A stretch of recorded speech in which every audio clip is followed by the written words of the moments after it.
परभणी जिल्ह्यात बकरी ईद निमित्त प्रशासनाला मिळालेल्या सूचनेची माहिती शांतता कमिटीचे पदाधिकारी व इतर सामाजिक कार्यकर्ते यांना सांगण्यात आले व समजावण्यात आले। यावेळी जिल्हाधिकारी रघुनाथ गावडे, जिल्हा पोलीस अधीक्षक परदेशी, मनपा आयुक्त, अप्पर पोलीस अधीक्षक यशवंत काळे, अप्पर जिल्हाधिकारी व जिल्ह्यातील उपविभागीय पोलीस अधिकारी व पोलीस निरीक्षक हे उपस्थित होते। जिल्हाधिकारी आणि जिल्हा पोलीस अधीक्षक यांची सूचना झाल्यानंतर बैठकीत बसलेल्या सर्वसामान्य नागरिक व शांतता कमिटीच्या पदाधिकाऱ्यांनी आपले मनोगत व्यक्त केले व सूचनाही केल्या। कोणतेही अनुचित प्रकार घडू नये यासाठी आपण एकजुटीने सण साजरा करूया हा संकल्प करण्यात आला। शांतता कमिटीची बैठक संपल्यानंतर जिल्हाधिकारी व जिल्हा पोलीस अधीक्षक यांनी परभणी जिल्हा वासियांना माध्यमांद्वारे काय सूचना दिलेल्या आहेत बघूया। बिस्मिल्लाहिर्रहमानिर्रहीम। मैं ऑल इंडिया उलमा बोर्ड का सेक्रेटरी होने की हैसियत से तमाम अवामुन्नास से गुजारिश करता हूँ, जैसे कि इससे पहले भी हमने उलमा बोर्ड की जानिब से गुजारिशात उलमा के ज़रिए करवाई और हमको ऐसा लगता है कि अल्हम्दुलिल्लाह हमारे मुसलमान भाइयों ने इस पर गौर भी किया और माशाअल्लाह इस पर अमल भी किया। उम्मीद है कि आने वाली जो ईद है, ईद उल अज़हा, वो पुरजोश तरीक़े से इंशाअल्लाह और पुरसुकून अंदाज में मनाई जाएगी।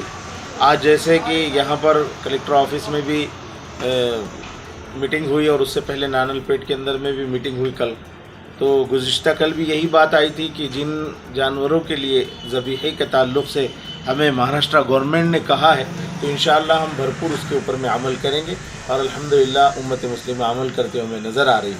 हम चाहते हैं कि ईद जो एक ऐसा तोहफ़ा है जिसको अल्लाह को राज़ी करने के लिए हम काम करते हैं, तो अल्लाह को राज़ी करने के लिए हम काम करें। इंशाअल्लाह सुम्मा इंशाअल्लाह हमारी ईदें अच्छी होगी, बिरादरान वतन को भी अच्छा लगेगा। हमें इस बात का बड़ा एहसास है कि आखिर ये चीज़ें हमारी ईदैन पर क्यों हैं। बात तो बिल्कुल सही है, लेकिन हिकमत का पहलू ये है कि इस वक्त के हालात के एतबार से हमें यही अमल करना है और इंशाअल्लाह हम इसी पर अमल करेंगे और अल्लाह को राज़ी करने की कोशिश करेंगे।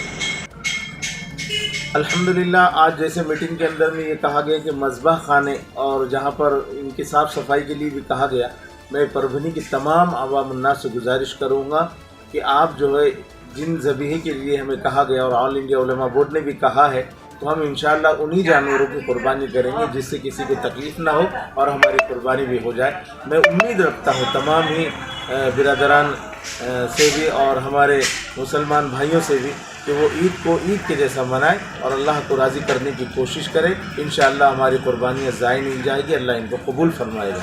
जज़ाकुमुल्लाहु खैरन व अहसनुल जज़ा। 7 जून 2024 रोजी परभणी जिल्ह्यामध्ये बकरी ईदचा सण साजरा होत आहे। या अनुषंगाने आज शांतता कमिटीची बैठक झाली। यामध्ये जिल्ह्यातले सर्व प्रमुख अधिकारी, माननीय पोलीस अधीक्षक आणि सर्व शांतता कमिटीचे सदस्य, मौलानाजी आणि सर्व समाजाचे प्रतिनिधी उपस्थित होते। या ठिकाणी संपूर्ण तयारी झालेली आहे प्रशासनाची। जे काही राहिलेली तयारी येत्या 2 दिवसात पूर्ण होईल। महापालिकेच्या वतीने 21 ठिकाणी तात्पुरते स्लॉटर हाऊस निर्माण केलेले आहे।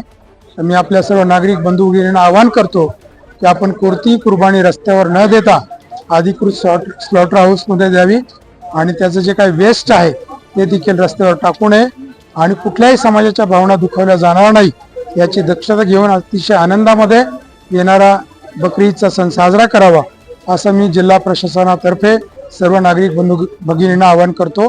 धन्यवाद। नमस्कार। आजच्या शांतता समितीच्या बैठकीत अतिशय सकारात्मक चर्चा झाली आणि आमचे मौलानाजी यांनी स्वतःच सांगितलं की सर्व समाजाला आवाहन केलेलं आहे की गोवंशाची कुर्बानी देण्यात येऊ नये, तर त्यांचं या ठिकाणी स्वागत आहे आणि कोणीही गोवंशाची कुर्बानी देऊ नये, अन्यथा कठोर कायदेशीर कारवाई करण्यात येईल। मागच्या वेळेस ज्यांनी काही केलेले असेल कृत्य त्यांच्यावर देखील कारवाई करण्यात येणार आहे। सोशल मीडिया पोस्टवर भान ठेवावं आणि आपण व्यक्त होताना कुठेतरी आपण सामाजिक भावना दुखवणार नाही याची काळजी घ्यावी, अन्यथा कारवाई होईल। आणि आमचं बंदोबस्त हा अतिशय सतर्क बंदोबस्त नेमण्यात आलेला आहे आणि आम्ही आतापासूनच पूर्ण बकरी ईदच्या तयारीला लागलेलो आहोत। सर्वांना हार्दिक शुभेच्छा। धन्यवाद।